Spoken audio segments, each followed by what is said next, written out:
落ちた強豪飛べないカラス What's up YouTube, it's BLACKWING here, and today I want to show you my YCS Dortmund BLACKWING deck profile. But before we jump into that, I actually want to tell you a little bit what I anticipate to play against and why I build it in a way that I have built it, but you will see soon. So I anticipated to play against Pearly and Unchained. Those were like the biggest threats, and like the smaller threats were Terraments, Fluwanderers, Rescuers and Rika. And yeah, I think I made a pretty good list about this, but then what I actually played against and how much I respected like the matchups, that was maybe a little bit wrong, because I thought like 30% of the whole event will be like Pearly and Unchained, so like I have to heavily be prepared for that, but that was not the case. And yeah, so in the main event I went 4 and 3, and that is obviously not good because I played against so much kind of like rogue or not decks that were on my list, which was really interesting and strange. But yeah, then I went to a 3v3 tournament and I played against 2 Fluwanderers and 1 Unchained and 1 Hero, and I won all of them. So basically you can maybe say I'm like 8-3 with the deck. Anyways, so yeah, let's go to the main deck then. I started by playing obviously 3 Simoons. I have already the like kind of collector's rare from the Japan. This looks just like insane, so we will get this in the TCG in like 1 month. So yeah, be ready to get yours. But yeah, 3 Simoons, that's insanely good. You want to see it basically on every opening hand. And then we have obviously 3 Sadri as well. Really good, really great card. Then I played 3 Shamals, and Shamal was there just to get to the Black Feather Whirlwind. And then I played 3 Vada. I think this is like already really standard to play 3 of each of these, because these are just the cards you want to basically see. Then I played 1 Sephiroth. It's basically for Vada, you want to dump it to the graveyard with Vada and make Black Witch Dragon. 1 Steam. In this tournament I again wanted to go with the Kalyuga build, and I was thinking that just before the event that, you know, maybe even like a build that would just end up on Dragoon plus Full Armor Master would be good enough, because obviously I anticipated to play against so much Unchained and like Terraments, for example, that you know, what do they do against Dragoon really? Like, it would be really hard for them to get over it. But yeah. Then I played 1 Harmadan, 1 Shagna, and this is a new card in the deck that I have not been playing before now in this YCS. And yeah, I really enjoyed it. I really liked it because basically I found out this new kind of combo, how to play against Nibiru if it's dropped on your 5th summon when you open up with Simoon, which has not been possible before, but I made a video about that, and after that I just have been liking it because it's like, yeah, it gives you so much protection, and yeah, I really like it. And it worked really well in this tournament as well, so I'm gonna be keeping it in the main deck. And then I play obviously the 1 Chinook, and yeah, Chinook was well really good. Then I played 3 Black Whirlwinds. I think this is really basic. Yep, you just need this because you have your Simoons in the deck. Then 3 Pot of Prosperity, really good when going first, and you know, going second, just jigging those in game 2 and game 3 for those side deck cards, really good.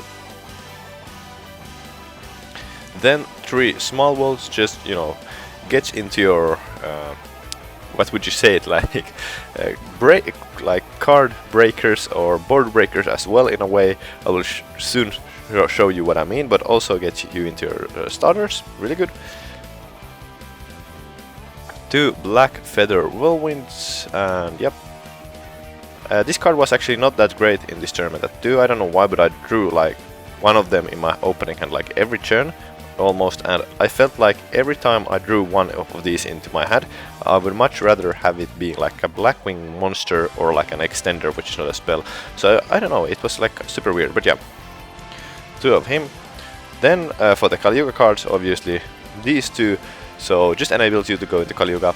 As I told a little bit, or said a little bit earlier, I could have also gone for like a strange Full Armor Master Dragoon version of the deck, but I wanted to play these because I just felt the most comfortable playing these. Yep.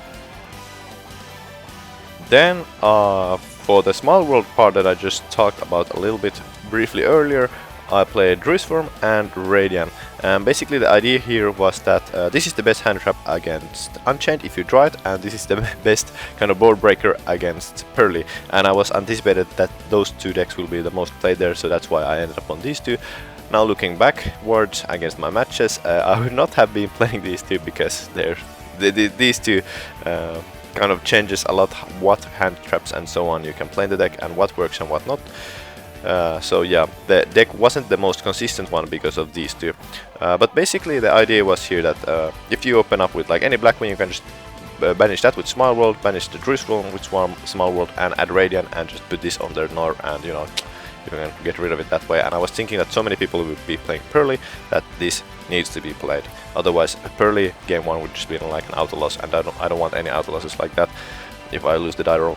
Yeah, Druisform is just the best card against Unchained, or the like card that you can play. So yeah, so then 3 Ash Blossoms. I was also anticipated a lot of people to play 3 Triple Tactic Talents and Trusts in the main deck, so I didn't want to play that many like monster hand traps. Looking backwards again at the event retrospectively, I think that was wrong because there wasn't that many talents and trusts going on in the event.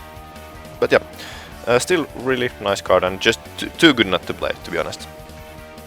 And because of the talents and trusts, I wanted to play Book of Eclipse, and my theory behind this card was that, okay, this card is really good against Tearlaments if there was gonna be enough Tearlament players, and there was, and I was really kind of happy with that.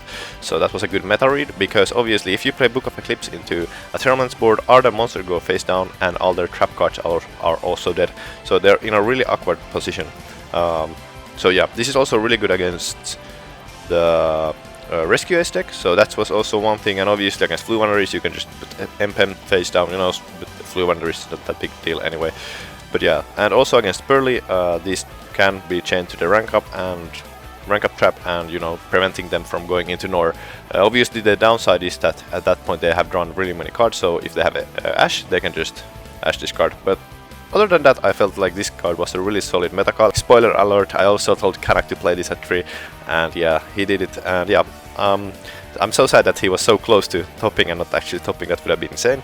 But yeah, 3 Book of Eclipses, and the last 2 cards in the deck are 2 Infinite Impermanences. And yeah, I was thinking, should I play 3 Infinite Impermanences and 2 Book of Eclipses, or what's the ratio? But I was really happy that I played it this way, because also if you brick a Book of Eclipse, basically can give you like an extra turn, just setting everything face down to the opponent's control. So yeah, and with Book of Eclipse, even one more thing is that if you play some Vada and play effect, they play Infinite Impermanence on the Vada, you can Book of Eclipse it, and actually it goes through, it like dodges the Infinite Impermanence, so that's really nice.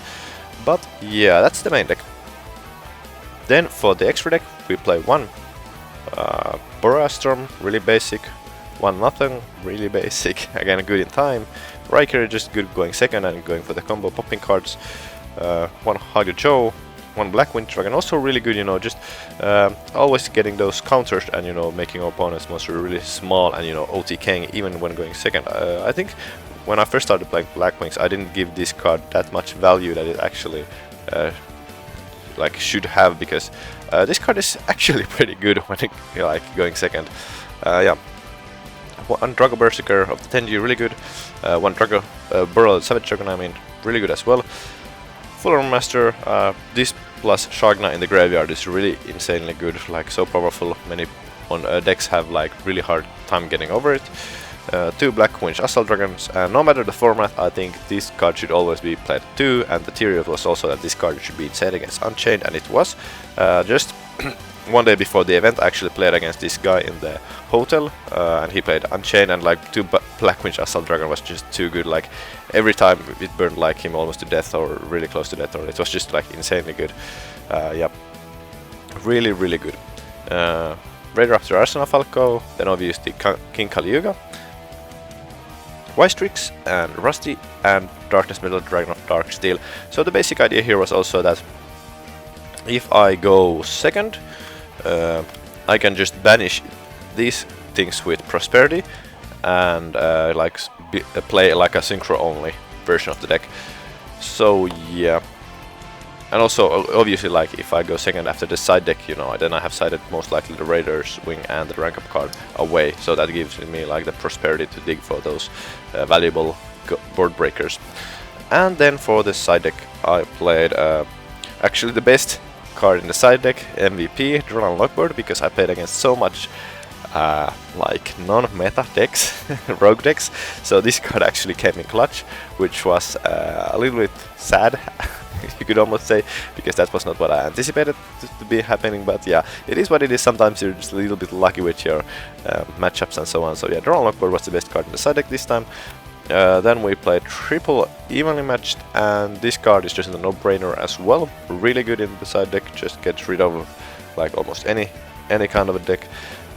Three Nibiru's, the basic idea here was that this card is really good against like not so good Unchained players, and I obviously expected there to be a lot of not so good Unchained players, but I didn't play against a single Unchained player in the main event, which was, again, I don't know what's going on, but yeah. 3 Nibiru's, then 3 Cosmic Cyclones, and this was also against Unchained. I thought about like what's the best card that I can side against Unchained, and obviously the deck is good because there's not a whole lot of cards that you can side against Unchained. I actually borrowed my Cosmic Cyclones, but I already gave them away, so that's why you see this. But yeah, so the basic idea was that the DDD guy or the dog is not that bad, but the trap is really good actually. So if I open up like Simoon, I can search Sudri, such as Vada and Chinook. I can Chinook the dog, and then I can just go for Drago Berserker and attack over both. But the issue is that then they have the trap and they can just pop. So I just want to have this and, you know, banish the trap card. And this is also good against like Runic, you know, Fountain for example. So not a completely bad card, but yeah. And for the last cards I played Lightning Storms and Harpy Feather Duster. Obviously super no-brainer cards as well. Yeah, some people even play Harpy Feather Duster in the main deck, as we have seen. But yeah. Alright, so that's the deck profile. Once again, thank you for all my members who pretty much got me there. This would have not been possible without you.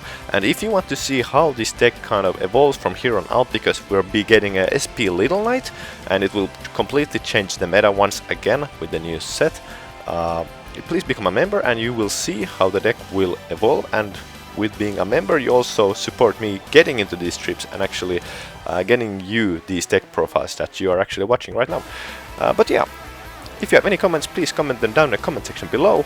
Thank you for watching, and I'm out. それでも一人じゃなくなったあいつは強いよ。